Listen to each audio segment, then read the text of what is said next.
All right. Welcome to the LARRAPY Love, Life, and Spirituality podcast, where we explore the lives, philosophies, and experiences that shape how we love and grow spiritually. I'm your host, Larry Jackson, and today we're honored to have a special guest. Welcome, Phillip.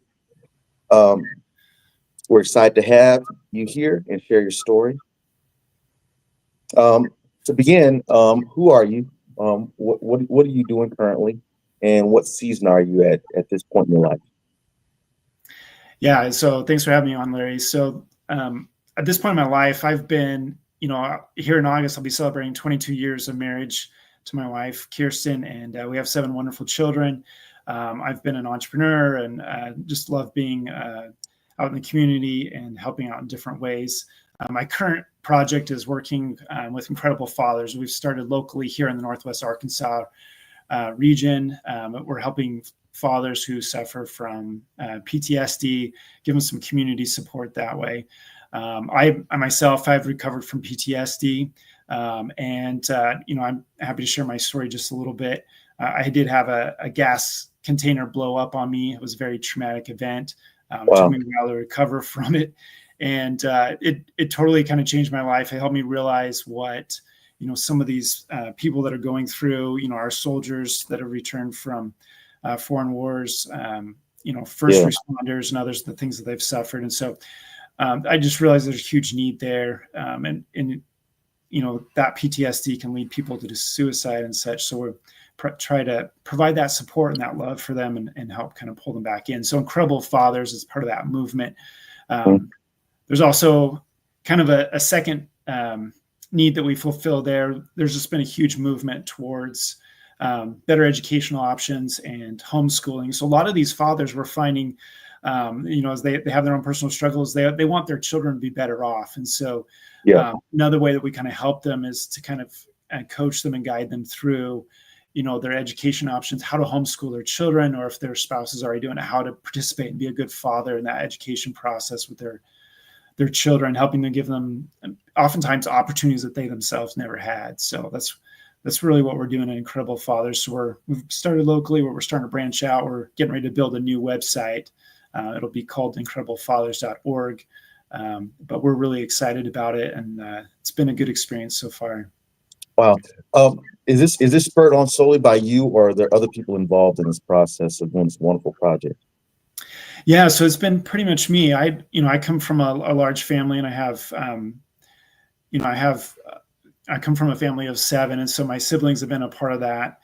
So that's been fun. I have some cousins, so it's been a little bit of a family affair, but we're expanding out and reaching that. It's been also part of a church ministry too, and we're trying to expand that and reach out further. So we've done a lot locally, but we want to keep growing that. We've just recognized that there's a huge need there and feel driven to fulfill that need. Yeah, 100%. Men and men's mental health, that very much is, hopefully it is becoming more popular to address in these days here, but they're very, very much uncommon, 10, 20 years, heaven knows 30 years, 50 years ago. So this is a wonderful thing that you're doing. I'm definitely all about it. I think I'm going to participate in something here locally dealing with men's mental health or men's health in general. So kudos to you and what you're doing. Definitely, if I can spread word on what you're doing and people can attach themselves to you, I've definitely attached your information in the link here, because we need people out there that have a heart to help people. I love the idea that you're not only helping men with their PTSD, but you're also doing the homeschooling option.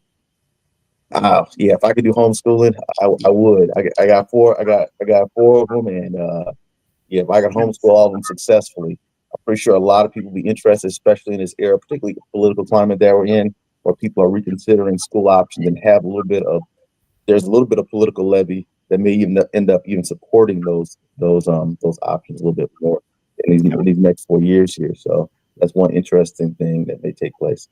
Let me start out by asking some specific questions related to the podcast. Life is a journey. It's filled with twists and turns. Can you share a memorable life experience or challenge that helped shape who you are today? Yeah, and you talked a little bit about the political environment and some of the challenges we face in the United States. Recently I had a major challenge where one of my businesses, I had a service business where I would service hotels and residences, other businesses, dental offices, things like that. And with COVID coming, that particular business was very difficult to run. In fact, when the news with COVID hit, the number of customers that wanted to come in dropped by half. And so you had to get really creative to try to figure out how to keep the business going. Eventually things just collapsed. Like the business totally fell through. So that was a really difficult thing to see one of my businesses just from an outside environmental thing drop in. It was also a powerful lesson to me to realize, hey, I need to be a little more diversified and do a few more things than this one particular service industry. So I've tried to be a little more diversified and do other things kind of from a business investment standpoint, but also realizing that, during that COVID-19 period, a lot of people were suffering from loneliness, suffering if they had PTSD and they didn't have that interaction. It actually, for a lot of people, it made it worse. And so even here in our local community, there was, we had people that took their own lives, unfortunately. So some extreme situations, but even those that aren't so extreme, people were just struggling to find meaning in life because they weren't having that normal social interaction.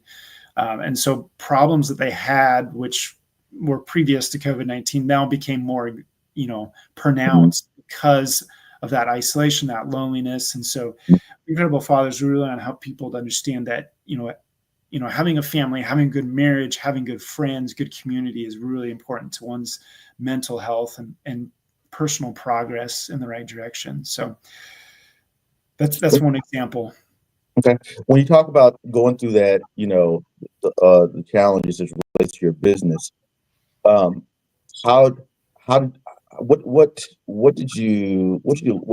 there anything that you ciphered or learned from that experience? Yeah, I think personally for me, being prepared for almost anything to happen, I think is really important. But having, I'm a religious person and I have that spiritual backing. So by having that faith and trusting God that, even when your tower may burn, you can rebuild that tower. And so I've been working on doing that since that time. And so being able to rebuild, kind of having that Phoenix mentality where, you can rise from the ashes, rise from the dust again and recreate. And I'm actually, it's kind of interesting. I'm actually thankful that business went under because it's opened me up to some really great things. One of them being Incredible Fathers has really kind of focused me on that. And I've gotten actually a lot more enjoyment out of and pleasure out of helping others in that way versus the way I was doing it before. And so I feel like to me, that's kind of a blessing and answer to prayer from God. Sometimes we have to be moved and shaken a little bit for us to become our best person, our best self. Yeah, amen. In our previous conversation a little bit earlier today, you mentioned that you have 12 businesses, or you've had 12 businesses. So you sound like very much a strong entrepreneur. How long have you been enmeshed in entrepreneurship? Just since childhood, or were you working at some point and then it shifted over? What does that journey look like? Yeah, like as long as I can remember, I've had a desire to invent things, sell things. So I started at I think age 11 is kind of where it really kind of went full blown. So I started subbing a newspaper out. Newspaper routes are no longer, but back then that was a good small business for someone who wasn't working age yet to jump into. So I started delivering newspapers. Did that through a lot of high school. So I can make with my 2 different newspaper routes, you could potentially bring in $400 or $500 a month and working your tail off. But you have to go out and collect the money. That's a business model from a bygone era, but that's kind of where it all started. And I've done different things. I've had different, I've had my career jobs too, but I've always started businesses on the side and got them up and running and then helped them become more substantial. So it's been a lot of fun, product businesses and service businesses. So with Incredible Fathers, it's kind of a new movement for me going into the nonprofit space. So I'm excited about that. Yeah, when you talk about that, it reminds me, I used to do paper out when I was a kid. Oh, is that right? Okay. Nice. Yeah, I can't. Nice. When I think of where I went when I went to my paper out, I can't believe my parents let me do it. And I Is would that have, right? Yeah. yeah, wake up the crack of dawn. And I went into the trailer park, and it was the scariest experience. And I remember in order to get to the trailer park, because I take a shortcut, and there was a back end road to get into the actual trailer Yeah. park. And it was early in the morning. And so the light had not hit yet. Yeah, I don't even recall. I don't. That just triggered my brain as far as that childhood experience. So thank you for that. Thank you for that. That storyline there. But Yeah. well, I remember very vividly as I remember the storyline. I remember there was a dog sitting on the other side of at the end to get towards it. And all I can be was like, and I can just feel my heart be like, oh my goodness, what have I gotten myself into trying to do this paper? Yeah. I got a few backstories too. Yeah. Oh, you got your paper out, man. We ought to do a whole other segment on paper route stories. Yeah. I bet that would go on for a while. I've that got would some good ones too. Yeah, that would probably go viral, man. And Probably. there was this on Christmas time. There was this. I remember there was this one homosexual couple. They gave me the most wonderful gift. They gave me some extra money, and I was so excited. And I don't know how I knew that they were like gay couple, whatever. I don't even know how even that. I must have knocked on their door. They must have talked to me, whatever. But just that also stays out vividly. Anyways, that's we need Good to have memories. Yeah. yeah, good, good and Maybe a scary little scary memories. sometimes too, but Right. And I've been thinking back in my like, why? It's like back in the days, our parents would just let us go anywhere. Nowadays, I wouldn't let my kids do half the stuff I did when I was a kid. But neither here nor there. All right. yeah, We keep the parenting styles have definitely changed, and the world's gotten a little tougher since then too. So No kidding. No kidding. But we ought to do a second segment just to paper out stories. Are you yeah, that'd interested be in fun. that? I'd be up for it. I'm Okay, game. all right. That's a challenge. All right, I'll take you up on that. Let's pivot back into the podcast questions. Um, Love is one of those powerful forces in the world. It shows up in many forms. Can you share a moment of love or kindness that deeply impacted you, either personally or something that you witnessed? Yeah, that's a great question. For me personally, the most important relationship I have, other than that with God, is my relationship with my wife. And um, when we were first married, we got married fairly early. I was 22, she was 21. We were still in college, Mm, and we got married. So, and I was going right into a business program, and on the business program that I was in at the school that I was in, you actually go through this what they call an integrated core, but you actually run a business on campus. So mm, I was starting up running a business on campus, doing my full load of classes, and I had a wife, and we actually had our first child then. So she was mm, just a little baby at that time, crawling around the apartment. And so I was putting in some long hours trying to like do all my coursework, my homework, running this business, um, just trying to graduate and get my family off the ground. And I remember just like I was doing this for my family. Like I was pushing really hard with the business and with the school. I want to get good grades and graduate and be a success, right? Uh, but I realized, my wife at this point, she had already just graduated, and so she was waiting for me to graduate and finish up. So mm, it was a tough situation, and I got so wrapped up in my school, and here my wife was at home in this apartment with a baby, and I was gone a lot, mm, and over time some friction developed there, and she felt like she wasn't being acknowledged. So she actually went to our pastor, our minister, we call him a bishop, mm, in our church, and she said, "Hey, I need help. I need help reaching Philip. He's not hearing me out here." And so our marriage was kind of struggling there, just our second year of marriage, and so we sat down with our bishop and kind of talked through things, and received a little bit of guidance, and so we started correcting things, and I tried to tone things down on the business and make sure I was being a good husband, that I was talking with my wife and allocating time to her and to my new child. And so it was a good learning experience for me. It was a little bit of a humiliating experience in the sense that I had to swallow my pride and be able to say, yeah, I am spending too much time on school and the business, and I need to tone it down, pull it back a little bit. And my wife should be my number one priority, and she's not feeling that way. Yeah. Even though what I'm doing is, in my mind, it was for her and for my new child, but it wasn't coming across that way. Right. So hopefully that made sense the way I explained it. But No, yeah, that's like young man's lessons in the relationship is that hard part, especially as a young man, trying to figure out, the balance between being a provider, being a contributor, being even a visionary, trying to create a better life, and also being present in the home in a supportive way so that you don't scorch the earth with everybody involved in attempt to achieve a dream. Right. Yeah. But it's I can appreciate that she was wise enough to seek counsel and before the situation got worse, to help resolve that. So it looks like you guys have had that type of support system that has been beneficial to your relationship almost from the beginning. Then I would probably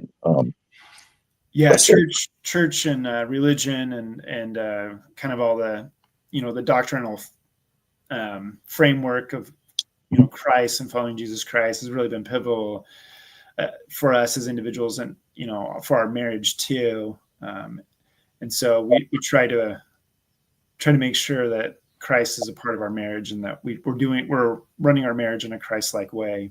So that's been really helpful for us, and it's made a big difference. And honestly, it's really probably like the only reason why we're still married after 22 years. Amen. To be frankly honest. So, amen. I guess my second question to that is that particular moment in your life. How does it affect how you think about love and relationships today? Yeah, for me, the purpose of life is developing virtue, and so life is this journey. It's this process. So it's not an event. It's not you're not reaching the pinnacle of success.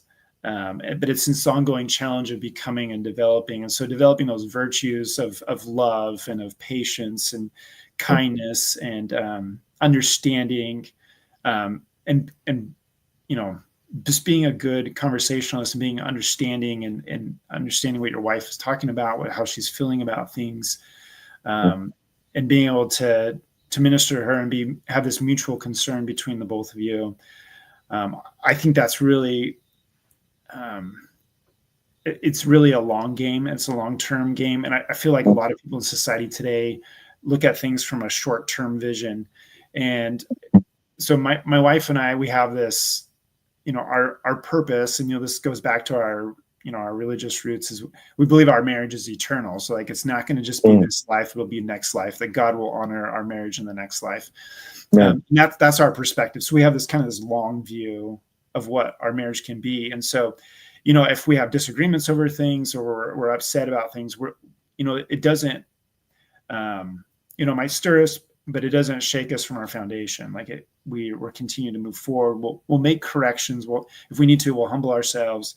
We'll get guidance and help if we need to from other sources, get support. Maybe it comes from our parents, or, wherever it may come from. Maybe it's a professional counselor, whatever it is, to be able to make those corrections in marriage and heal it. Because we want it to work. We want to be successful. Like it's the thing that's brought us the most happiness. And so why wouldn't we want this to continue to work? Like, why would we allow greed or selfishness or some temporary anger to get in the way of us being successful and happy in our marriage? And that becomes more important too as our children get older. Like my oldest two are out on their own. In fact, my oldest two are actually out doing full-time missionary work. I have one in Mexico and the other one in Montana. Wow. And they're loving life and enjoying it. And it's been a good preparatory experience.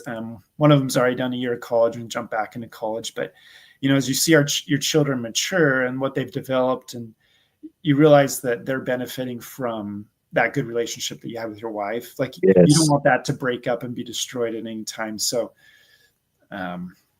pushing through some of those issues and getting help if you need them is really important, in my mind, just for your own happiness, but also for the benefit of your children into the future. Yeah.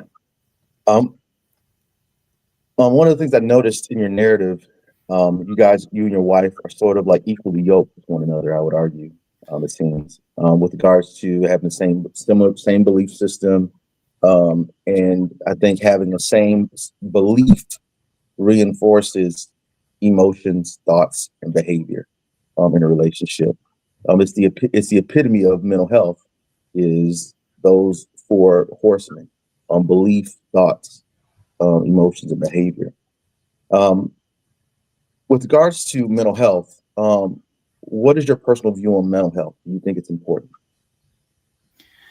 Yeah, I think mental health is huge, and honestly, it's one of the reasons why I'm an entrepreneur. I've kind of always been one to invent and to create, and oftentimes I've been in corporate environments where you don't get to invent, you don't get to create, you got to do it this way and this way only, which is fine. I understand that when I'm signing up and employing, but being an entrepreneur allows me to kind of maintain my mental health and have that creativity, that spontaneity, and be able to go out and build and create and help and serve in ways that I can't do in the corporate world, because the corporate world just wants, X equals, Z here, and you just keep, doing kind of the same task over and over again. And so I've developed, a lot of boredom, a lot of monotony in most of my corporate jobs.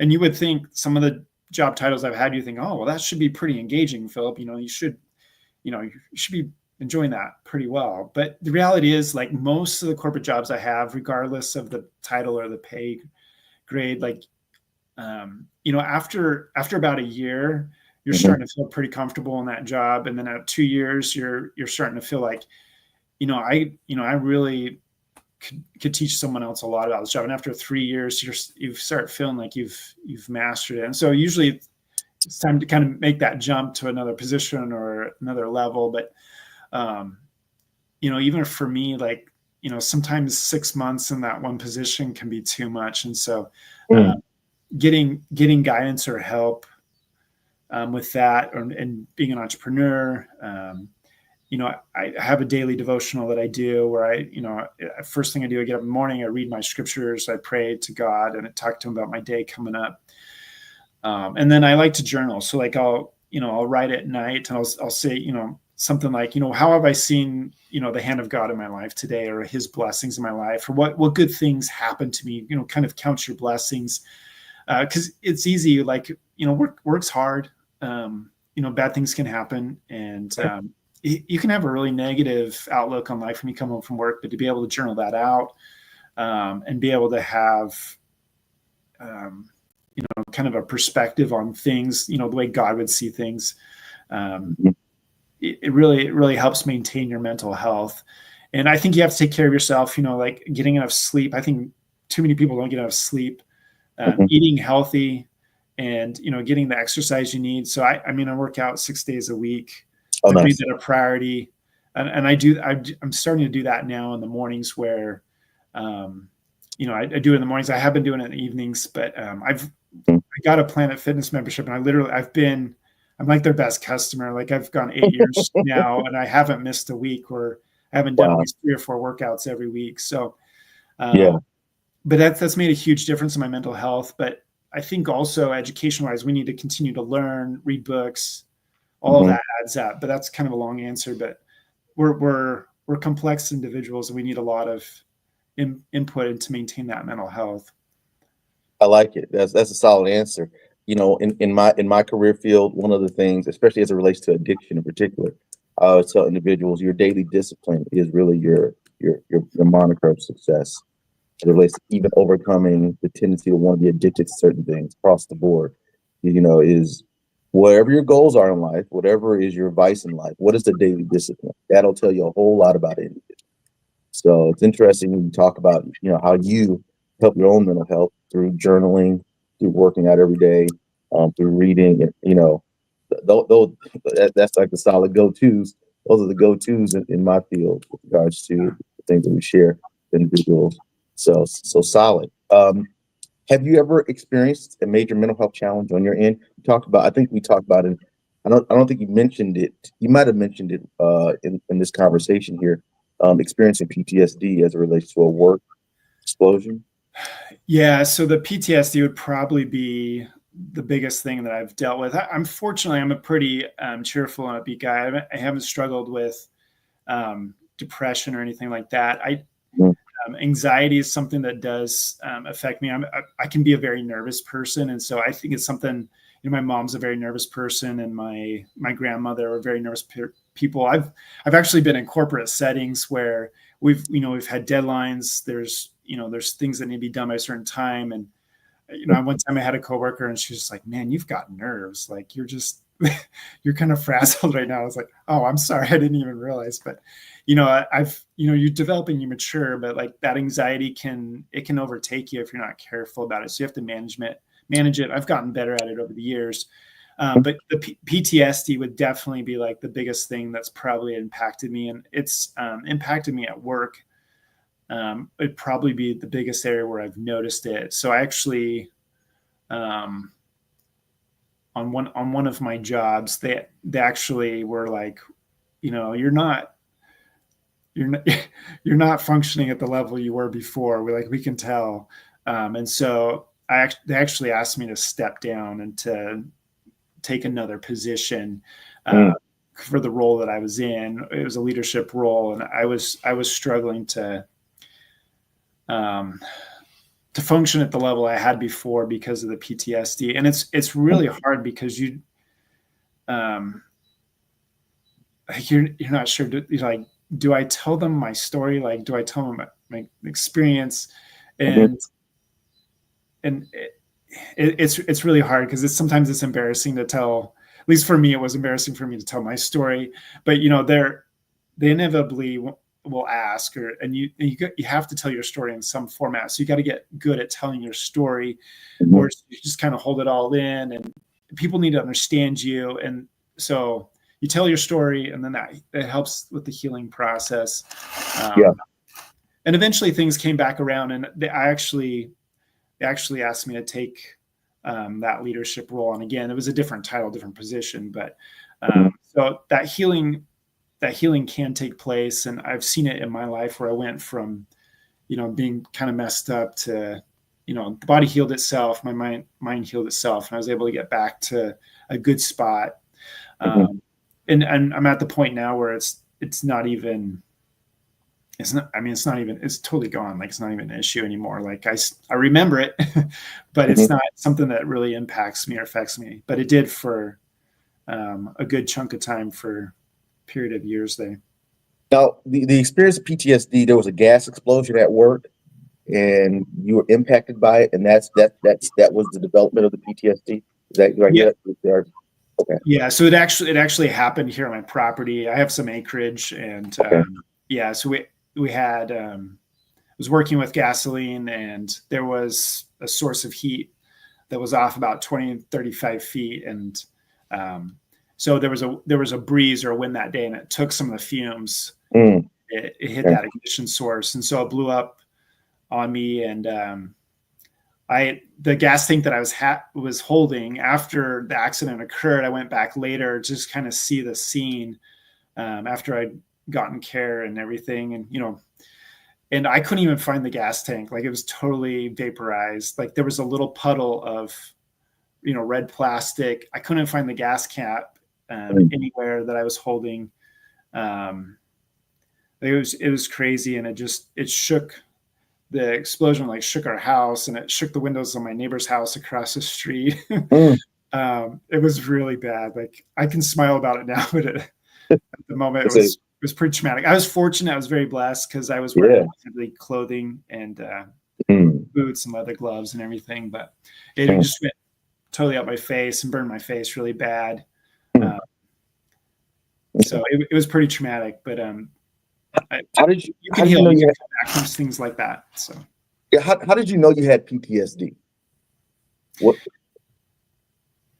Yeah, so at first I didn't really know. Like I think that's the problem is like, as guys we get there's maybe a little bit of machoism there. And, Mm. I've had in my family, I have law enforcement and then also military, a lot of friends too, as well in those fields. Mhm. And they've gone through some pretty traumatic things. And a lot of times, like after something like that happens, you get your medical care, and then you think everything's going to be okay, and you're starting to you heal up and if you feel better. Mhm. And then it can kind of hit you, and it's different for every person. Mine's probably a more mild case, whereas someone like who served in Iraq or Afghanistan and dealt with multiple incidents or maybe multiple explosions or whatever, it's a lot worse for them. It goes on for a lot longer, and the healing process is a much more complicated thing. But like one of the things that really helped me realize that I was in a bad spot was I would have like dreams, and my brain would relive the explosion. So I'd be dead asleep, and then I'd get this violent, reoccurring. My brain would run through the explosion again, basically, and my body would physically whiplash and jerk, and almost like I was having a seizure. I would go through that experience again. And in fact, there was one particular time where I kind of relived that trauma, and in my sleep, like my head got thrown back from just the jolt of it. Just the nerve reaction of the body going through that. And I thought I had hurt my neck. Like I thought I had snapped it or something. And then I kind of came to and realized, oh, that was a dream. And I was like, well, my neck is still intact. That's good. But it was just that violent. It felt like I had hurt something in my neck. I thought I might have to go to the doctor or something. But I turned out to be okay. But that dream was just so realistic. It was actually as if I'd gone through it again. So that was kind of what helped me realize, oh, something's going on with me. Like this is reoccurring, and I'm struggling to get some sleep sometimes. So there was many other symptoms that I had too as well, but that was kind of one of the big things that kind of rocked me. Yeah, and then there's the environmental impact, impacting you at work. Obviously, how did you get through it? So I think,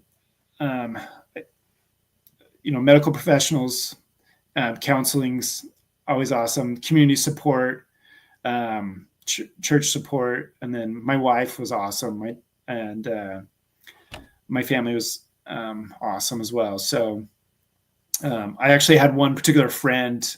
He had gotten burned really bad before, and I actually was away from church for several weeks because of the accident. And when I came back to church, I was like, I don't know how people react to me because I look like a monster. Like my face was just totally just burnt really bad. Oh, wow.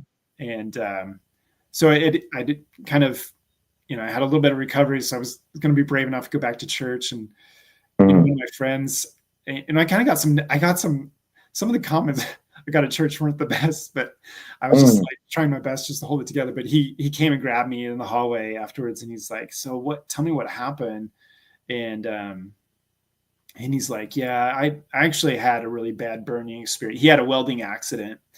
And so he told me about that, and different situation, but he says, it'll heal. It'll take time. It's crazy painful, but it'll heal. And so that was a really simple moment, but it was really helpful. A lot of my burns are on my face.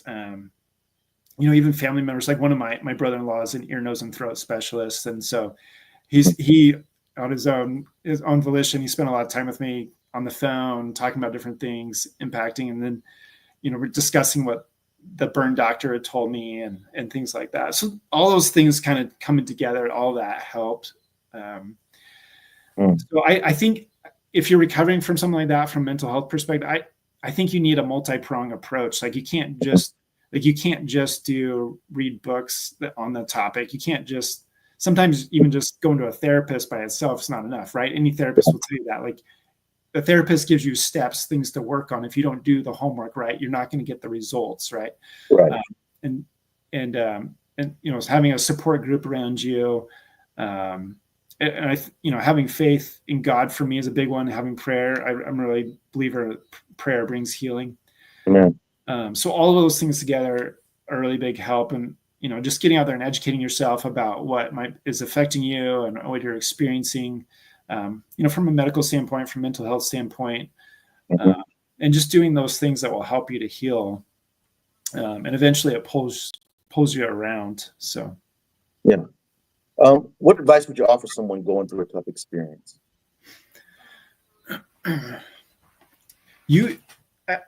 think for us as men, we think of ourselves as being tough, sometimes as rugged individuals, and we can do a lot of hard things. And so we want to like just power through things sometimes. And I know I'm like that. Like, I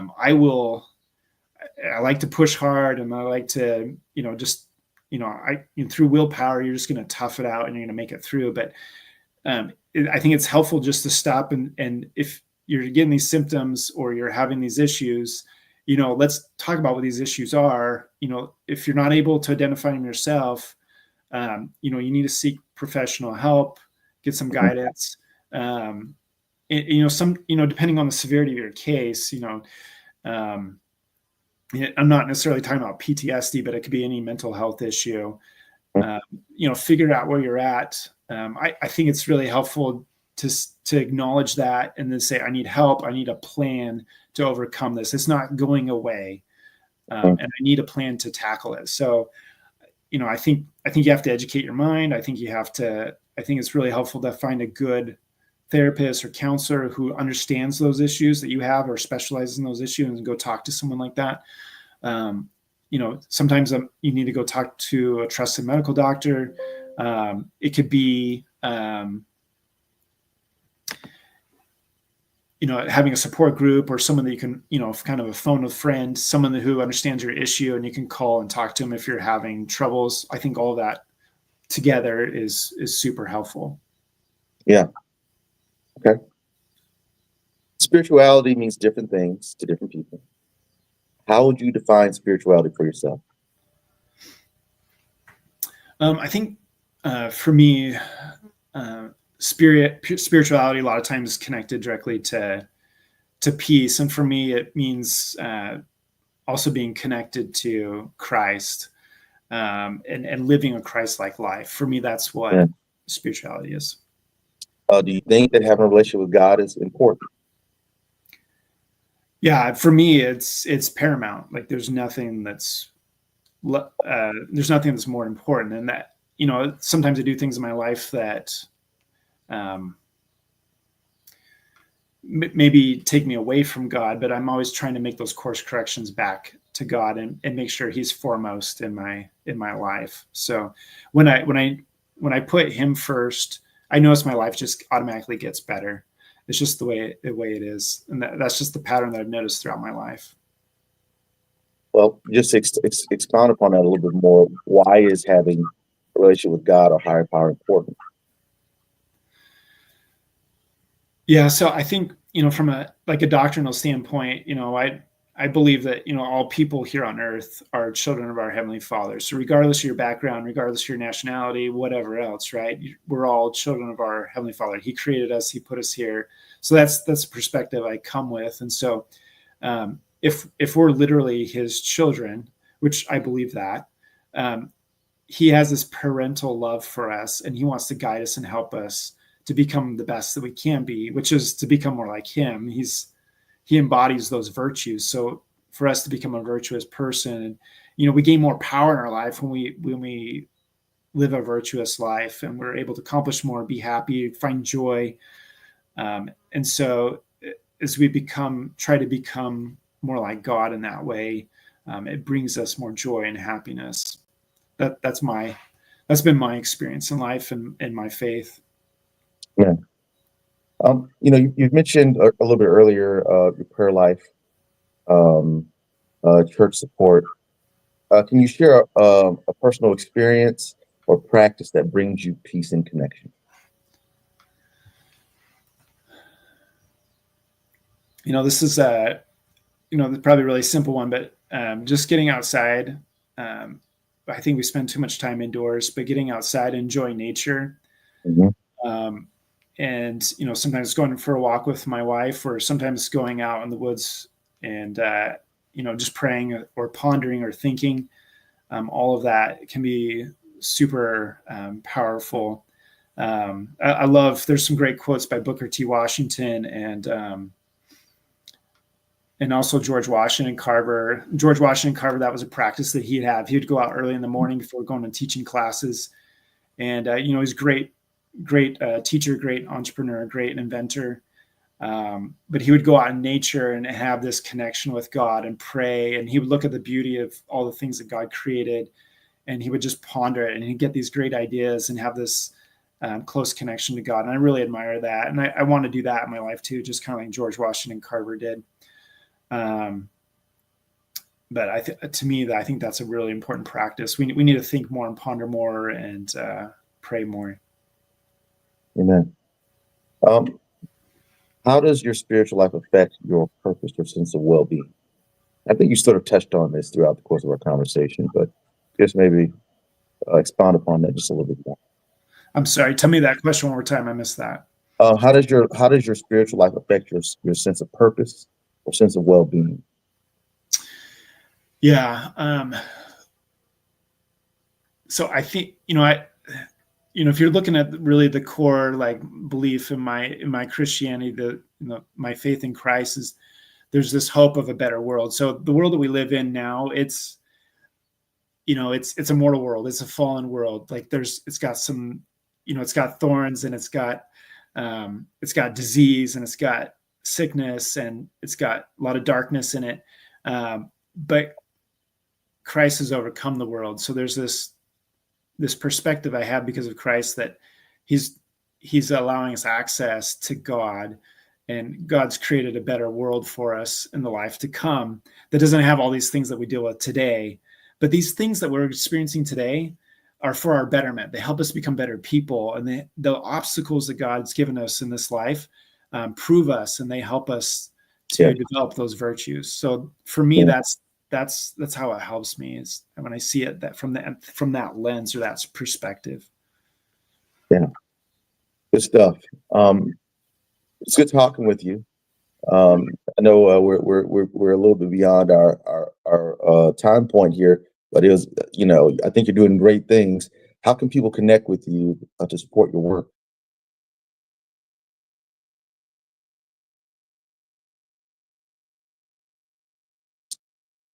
Looks like the feed stopped. Looks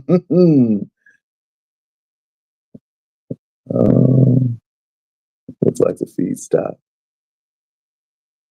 So for those that don't know, this is Phillip Mitchell that I'm interviewing.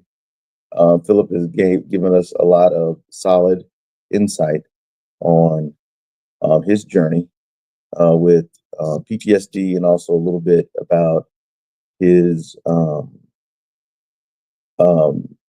work with his, I believe,